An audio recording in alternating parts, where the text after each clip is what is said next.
وقف قانون 2025 کے خلاف سپریم کورٹ میں آج درخواستوں کی سماعت شروع ہوئی ہے۔ سماعت کے پہلے دن عدالت نے وقف بائی یوزر یعنی عرصے دراز سے استعمال میں آ رہی اوقافی جائیدادیں، وقف بورڈ میں غیر مسلمانوں کی شراکت اور کلکٹر کو اس قانون کے ذریعے دیے جا رہے اختیارات پر کافی اعتراضات کیے۔ Chief justice Sanjeev Khanna, justice Sanjay Kumar اور جسٹس کے وی وشوناتھن پر مشتمل بینچ نے سماعت کے پہلے ہی دن اس قانون کی مختلف قابل اعتراض شقوں کو روک دینے کے بارے میں امکانی عبوری احکامات دینے کا اعلان کیا ہے۔ بتایا جاتا ہے کہ یہ عبوری احکامات سماعت کے دوسرے دن یعنی جمعرات کو ممکن ہیں۔ صدر مجلس و رکن پارلیمنٹ بیرسٹر اسد الدین اویسی کے بشمول وقف قانون کو چیلنج کرنے والی 73 درخواستوں کی عدالت سماعت کر رہی ہے۔ سماعت کے دوران درخواست گزار بیرسٹر اویسی بھی عدالت میں موجود تھے۔ درخواست گزاروں کی طرف سے کپل سبل، ابھیشیک منو سنگھوی، راجیو دھون اور دیگر پیروی کر رہے ہیں۔ بیرسٹر اویسی کے علاوہ کانگریس، ڈی ایم کے، سی پی آئی و دیگر سیاسی جماعتوں کے علاوہ دیگر مسلم تنظیموں بشمول جمعیت العلماء اور درخواست گزار مسلم پرسنل لا بورڈ کی عرضیوں پر یہ سماعت ہو رہی ہے۔ کپل سبل نے بحث میں حصہ لیتے ہوئے کہا کہ یہ قانون دستور میں دیے گئے بنیادی حقوق کے خلاف ہے۔ چیف جسٹس نے کہا کہ انگریزوں سے پہلے ملک میں رجسٹریشن کا کوئی قانون نہیں تھا۔ کئی مساجد 13ویں اور 14ویں صدی میں تعمیر کی گئیں۔ اگر ان سے آج سیل ڈیڈ مانگی جاتی ہے تو یہ ممکن نہیں ہے۔ حکومت کی طرف سے پیش ہوتے ہوئے سالیسیٹر جنرل تشار مہتا نے کہا کہ یہ وقف قانون بنانے سے پہلے پارلیمنٹ میں اس پر تفصیلی بحث کی گئی۔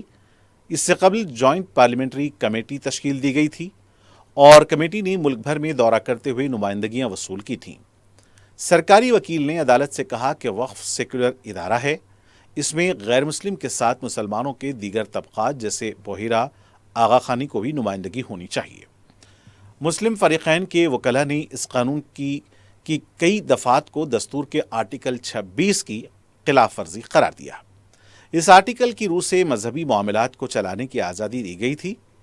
کلکٹر کو دیے جا رہے اختیارات پر یہ کہا گیا کہ کلکٹر حکومت کا حصہ ہوتا ہے، اگر یہی جج کا کردار ادا کرے تو یہ غیر دستوری ہوگا۔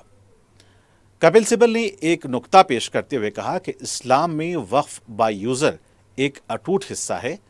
مذہبی اور خیراتی مقصد کے لیے ایک طویل عرصے تک استعمال کی جا رہی جائیدادوں کو کسی دستاویزات کے بغیر بھی وقف سمجھا جانا چاہیے۔ ابھیشیک منو سنگھوی نے ایک درخواست گزار کی طرف سے پیش ہوتے ہوئے کہا کہ ملک میں 8 لاکھ وقف جائیدادوں میں 4 لاکھ جائیدادیں وقف بائی یوزر ہیں۔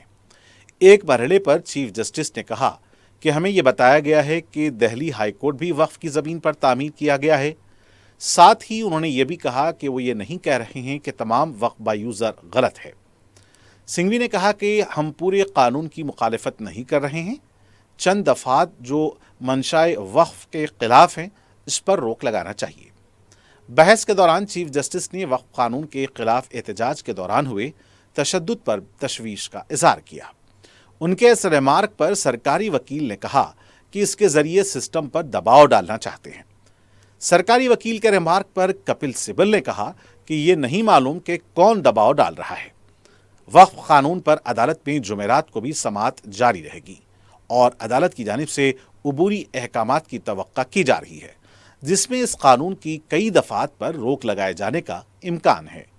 چیف جسٹس کی سربراہی والی بینچ نے سوال کیا کہ کیا ہندو انڈومنٹ بورڈ میں مسلم ارکان شامل ہوتے ہیں؟ اعلیٰ عدالت کا کہنا تھا کہ اگر مسلم وقف بورڈ میں غیر مسلم کو شامل کیا جاتا ہے تو کیا ہندو مذہبی بورڈ میں مسلمانوں کو شامل کیا جائے گا؟ عدالت نے سماعت کے آخر میں یہ اشارہ دیا کہ وہ اس مقدمے میں 2 عبوری احکام جاری کرنے پر غور کر رہی ہے۔